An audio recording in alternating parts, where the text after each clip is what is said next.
कैमरे वाला रिजल्ट है इसका। बिस्मिल्लाहिर्रहमानिर्रहीम। पाकिस्तान और दुनिया भर में देखने और सुनने वालों को फहद सज्जाद का सलाम। मैं हूं फहद सज्जाद और आप देख रहे हैं हमारा सोशल मीडिया नेटवर्क।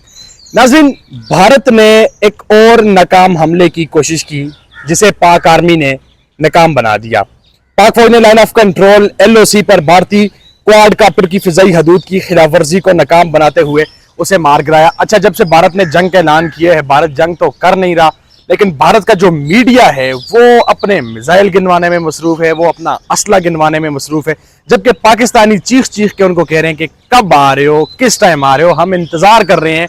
और साथ में भारत ये खबर चला रहा है कि पाकिस्तान की आवाम इस वक्त जंग से घबराई हुई है।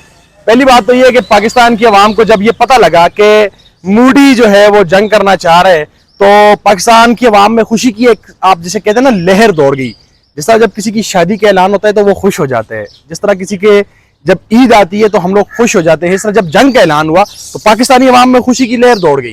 पाकिस्तानी अवाम ने कहा कि आओ अगले पिछले तुम्हारे साथ सारे हिसाब चुकता करते हैं। लेकिन भारत आ नहीं रहा, क्योंकि भारत को इस बात का पता है कि वो किसी भी सूरत पाकिस्तान का मुकाबला नहीं कर सकता है। इस वजह से भारत ओचे हटकंडे जो है वो अपना रहे। भारत की जानिब से क्वाड काप्टर आज LOC लाइन ऑफ कंट्रोल के ऊपर भेजा गया। अब ये जो आया हुआ था क्वाड काप्टर, इसका मकसद सिर्फ ये था कि पाकिस्तानी अवाम को सिर्फ ये टच देना कि जी हम आ रहे हैं, हम ये कर रहे हैं। हकीकत में इसके कुछ भी नहीं है। और जैसे ही उनका क्वाड काप्टर आए तो पाक फौज के जवानों ने बर वक्त उसे मार गिराया। पाकिस्तान की जो अंदरूनी निज़ाम है उसको देखने के लिए भारत ने LOC पर यह क्वाड काप्टर भेजा कि देखें कि पाकिस्तान क्या कर रहे हैं, पाकिस्तान क्या जंग के लिए तैयार है।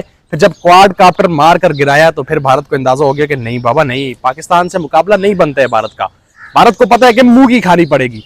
अब जंग नहीं कर रहा भारत, और फिर क्यों इस तरह के ओछे हथकंडे अपना रहे, तो उसकी वजह इस वक्त जो सबसे बड़ी समझी जा रही है वो ये है कि भारत जंग नहीं कर रहा। भारत सिर्फ और सिर्फ इसराइल से ध्यान भटकाने के लिए इस तरह के ओछे हथकंडे अपना रहे। ये बहुत सारे ममालिक में इस वक्त ये गुफ्तगू हो रही है, और इस वक्त जो है वो भारत का कोई भी साथ देने को तैयार नहीं है। अमेरिका ने भी भारत को कहा कि जी आप जाने, पाकिस्तान जाने, क्योंकि हमारे पाकिस्तान के साथ भी अच्छे ताल्लुकात हैं, आपके साथ भी अच्छे ताल्लुकात हैं, लिहाजा ये आपका अंदरूनी मसला है, इसे आप मिलकर हल करें।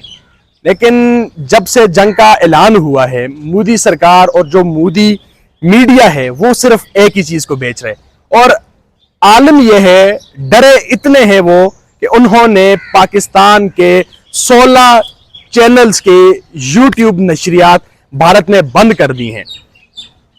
भारत की हुकूमत अपनी आवाम को यह नहीं दिखाना चाहती कि पाकिस्तानी अवाम जंग के लिए कितना तैयार है, कितना पुरअज़्म है। भारत अपनी आवाम को यह नहीं दिखाना चाह रहा कि पाकिस्तान इस वक्त कितने जोश व जज्बे में है, जबकि इसके बरक्स इंडिया के जितने TV चैनल्स हैं, उनकी जितनी नशरियात हैं, वो झूठी नशरियात, वो डोंग, वो फ्राडी नशरियात इस वक्त पाकिस्तान में दिखाई जा रही हैं। ना उसको किसी से किसी मसले, क्योंकि उसमें पाकिस्तानी अवाम और पाकिस्तान के इदारे ना बिलीव करते हैं और ना ही वो उसको मानते हैं। तो भारत को इस वक्त हर तरफ से मुंह की खानी पड़ रही है।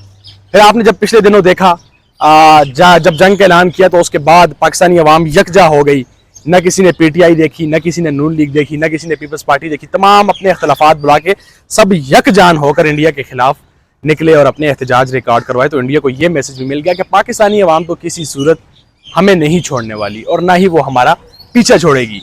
तो पाकिस्तान में तो खैर जंग हुई ना हुई, लेकिन मीम्स की बड़ी बरसात हो चुकी है। वैसे ये बात होती है कि जी मीम्स से ये होगा वो होगा, ये एक मुराल डाउन करने वाली बातें हैं। चाहे मीम्स बना रहे, कुछ भी बना रहे, उससे पाकिस्तान का मुराल हाई हो रहे, और इस वक्त भारत को पाकिस्तान मीम्स के जरिए भी मार कर गिरा रहे। तो इस वक्त सिचुएशन वो है आपके सामने, और भारत इस वक्त मुंह छुपाता फिर रहे। इंशाल्लाह आपसे मुलाकात होगी नेक्स्ट व्लॉग में। तब तक के लिए फहद सज्जाद को इजाजत दीजिए। दुआओं में याद रखिएगा। अल्लाह ने के बाद।